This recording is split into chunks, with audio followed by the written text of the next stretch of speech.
Baik, Assalamualaikum warahmatullahi wabarakatuh. Waalaikumsalam warahmatullahi wabarakatuh. Cakep, oke. Selamat datang di podcast SMA Al-Azhar 3 Bandar Lampung episode kedua.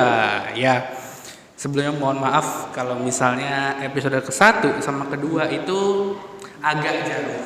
Ya, agak jauh. Ya, dibilang lumayan lah. Ya, sekitar 1 semester.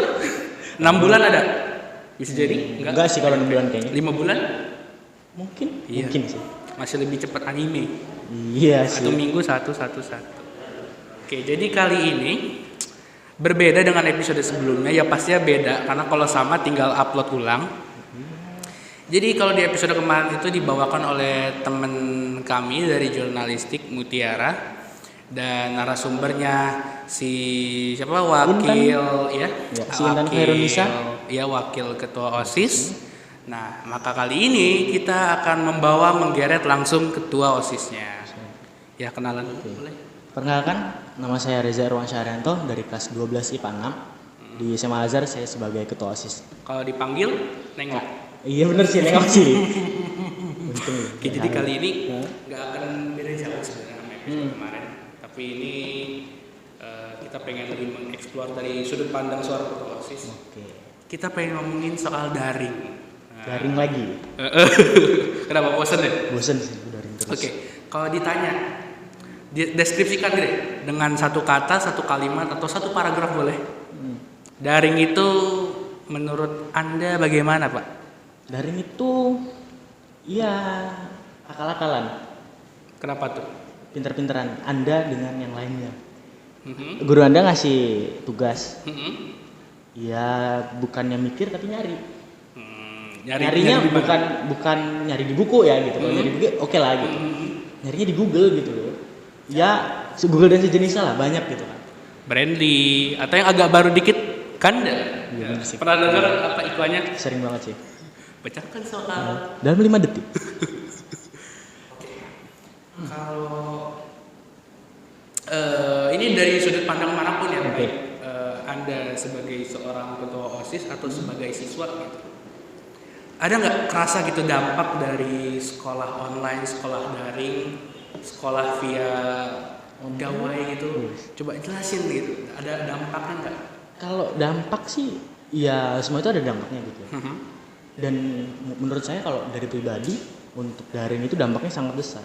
Contoh misal kalau misalkan kita datang ke sekolah atau ya tatap muka gitu. Kita tuh bisa datang tepat waktu, bangunnya lebih awal, bisa siap-siap. Coba saya tanya sama Anda. Daring itu menurut Anda bisa bangun lebih awal nggak? Bisa, tapi udah tidur lagi. Nah, jadi kayak kalau misalkan kita daring itu kayak istilahnya menyepelekan, menggampangkan gitu kayak, oh ya udahlah nanti bisa bangun kok, ya udahlah nanti gampang kok masih ada waktu. Seperti itu loh kayak perbedaan-perbedaan yang terlalu mencolok sebetulnya. Bedanya kalau tidur di kelas itu digeplak guru, kalau di rumah lah. Iya, gampang. Sekarang bisa di mute, nggak denger gitu loh. Kita Mute, mati HP. udah selesai gitu. Kita nggak Paling denger. emak, ini ibu di WA. Katanya kamu tidak dari. Nah, Itulah tiba-tiba lidi rotan. besoknya dirantai, nggak boleh keluar rumah. Suruh daring besok. Panggil kepala sekolah. Kuota mangkas duit jajan.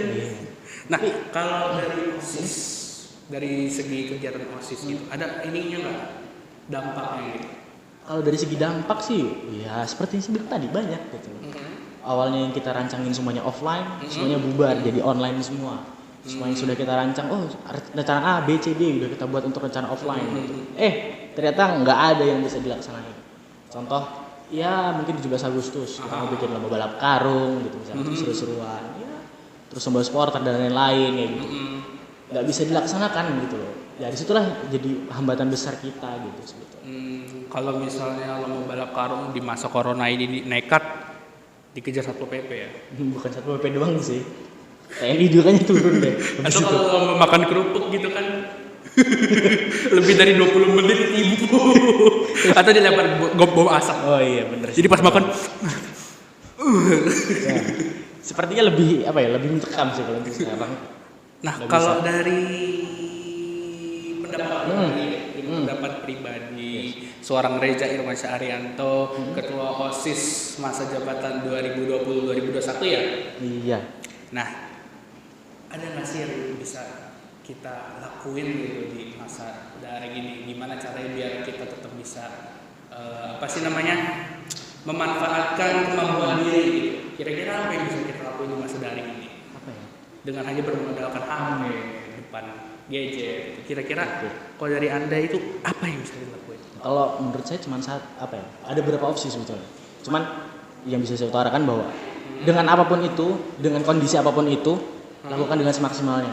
Misalkan kalian bisa ngedit, mungkin ngedit kan pakai gawai, pakai gadget dan lain-lain. Ya maksimalkanlah itu dengan apa yang kalian punya. Jangan memaksakan apa yang kalian nggak punya. Itu bakal mempersulit hidup kalian. Terus yang kedua, kenali diri kalian sendiri gitu. Misalkan kalian nggak bisa pakai gadget dengan baik, tapi kalian tuh bisa mencari, saya bagusnya di sini, saya bagusnya di sini. Cari aja, cari jati diri kalian masing-masing. Contoh kayak saya misalnya, saya nggak terlalu pintar pelajaran, tapi di situ saya berpikir bahwa walaupun kalau misalkan saya nggak bisa belajar, seenggaknya saya punya satu skill yang bisa saya tunjukin ke orang-orang, dan itu menjadi kelebihan saya daripada orang lain. Kelebihannya apa tuh? Ya kalau saya sih lebih kepada ya kompromi sama orang lain sih gitu, ya negosiasi dan lain-lain. Tapi memang kalau untuk beberapa bakat, terutama kayak yang punya kamu barusan, komunikasi, negosiasi itu memang kalau untuk dilatih itu kita perlu tatap muka ya nggak sih? Iya, perlu ketemuan, perlu bermasalah sama orang, perlu ribut sama orang. Ya nggak ribut juga sih. Iya kan ibaratnya kayak gitu. Tapi kalau misalnya daring ini rasanya kayak kurs gitu ya nggak sih, kayak cuman depan HP kan. Kalau misalnya ibaratnya netizen nih banyak ngomong di internet kan lebih bisa. Kalau didatengin langsung kayak di Indonesia itu ngedatengin orang yang banyak ngomong di sosial media kan lebih didatengin di kamu gitu. Iya, ternyata tidak setajam ketika dia didatengin langsung. Nah itu kan susah kalau kita ngasih kemampuan yang semacam itu. Gitu. Memang kemampuan kayak gitu kan banyak yang belum bangun lah ya. Gitu ya. Banyak yang belum tahu sebetulnya gitu dengan dirinya sendiri. Ketika emang dia udah tahu, ya udah, saya lakuin aja gitu. Bahkan untuk kalau ngomongin soal kemampuan berbicara dan semacamnya, mayoritas sekarang adik kelas kita aja kayaknya kebanyakan diem ya.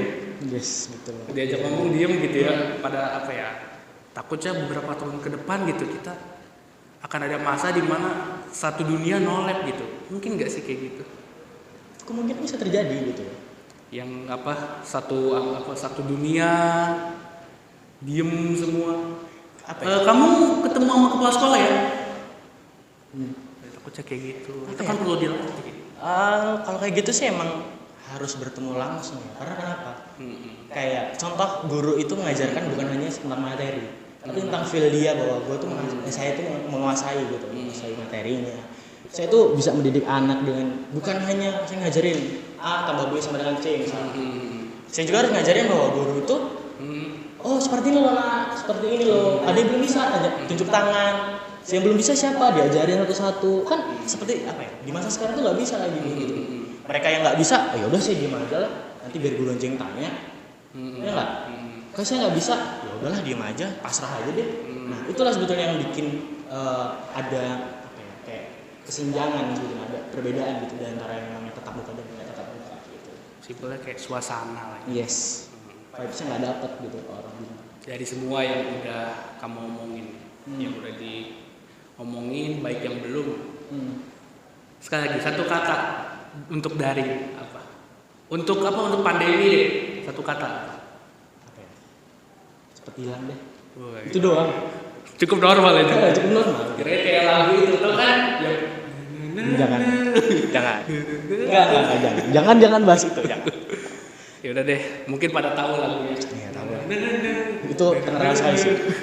Kalau di internet terkenal sih soalnya. Ya udah deh, coba kalian komentar di bawah.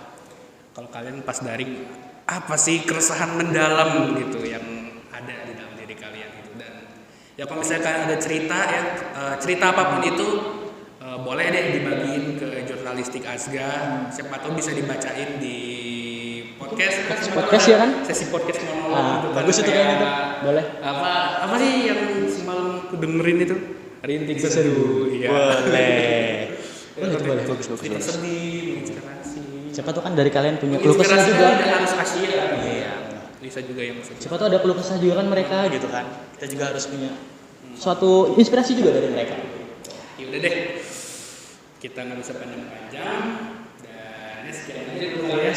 Ntar kita akan ngobrol di episode berikutnya, tunggu aja. Ya semoga kita bisa kembali ya. Kita juga udah fokus. Ya udah. Sekian dari kami. Wassalamualaikum warahmatullahi Warahmatullahi wabarakatuh.